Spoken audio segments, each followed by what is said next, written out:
ഇന്ന് ഡിസംബർ 19, 2025. ധാക്കയിൽ വെടിയേറ്റ് സിംഗപ്പൂരിൽ മരിച്ച പ്രക്ഷോഭ നേതാവ് ഉസ്മാൻ ഹാദിയുടെ മരണം ബംഗ്ലാദേശിൽ രാജ്യവ്യാപകമായി അക്രമത്തിന് കാരണമായി. യുഎസിലെ ബ്രൗൺ യൂണിവേഴ്സിറ്റി വെടിവെപ്പിലെ പ്രതിയെന്ന് സംശയിക്കുന്നയാളെ ന്യൂ ഹാംഷെയറിലെ ഒരു സംഭരണശാലയിൽ മരിച്ച നിലയിൽ കണ്ടെത്തി. ക്ലോഡിയോ നെവസ് വാലന്റെ എന്ന വ്യക്തിയെയാണ് ആത്മഹത്യ ചെയ്ത നിലയിൽ കണ്ടെത്തിയത്. പസഫിക് സമുദ്രത്തിൽ മയക്കുമരുന്ന് കടത്ത് നടത്തിയെന്ന് ആരോപിക്കപ്പെടുന്ന 2 ബോട്ടുകളിൽ യുഎസ് സൈന്യം നടത്തിയ ആക്രമണത്തിൽ 5 പേർ കൊല്ലപ്പെട്ടു.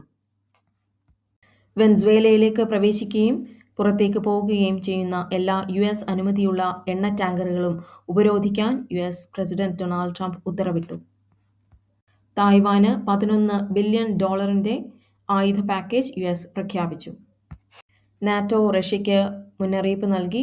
യുക്രൈനിൽ കൂടുതൽ സംഘർഷം രൂക്ഷമാകുന്നത് വിനാശകരമായ പ്രത്യാഘാതങ്ങൾ ഉണ്ടാക്കുമെന്ന് പ്രസ്താവിച്ചുകൊണ്ട് നാറ്റോ സെക്രട്ടറി ജനറൽ മാർക്ക് റൂറ്റെ റഷ്യയ്ക്ക് കർശന മുന്നറിയിപ്പ് നൽകി.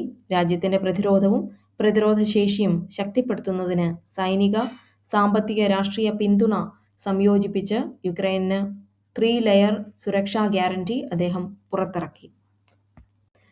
വിദ്വേഷ പ്രസംഗങ്ങൾക്കെതിരായ ബിൽ കർണാടക പാസാക്കി. ഡൽഹിയിലെ വായു നിലവാരം ഗുരുതരമായി വഷളായി. ബോണ്ടി ബീച്ചിൽ അടുത്തിടെയുണ്ടായ ആക്രമണത്തെ തുടർന്ന് വിദ്വേഷ പ്രസംഗങ്ങൾക്കെതിരെ ശക്തമായ നടപടി സ്വീകരിക്കുമെന്ന് ഓസ്ട്രേലിയൻ പ്രധാനമന്ത്രി ആന്റണി അൽബനീസ്. ഫോണിൽ വിളിക്കുകയും ദിലീപിനെതിരെ സംസാരിച്ചാൽ മുഖത്ത് ആസിഡ് ഒഴിക്കുമെന്ന് പറഞ്ഞ് ഭീഷണിപ്പെടുത്തുകയും ചെയ്തതായി ഭാഗ്യലക്ഷ്മി. പോലീസിൽ പരാതി നൽകാൻ ഭാഗ്യലക്ഷ്മി.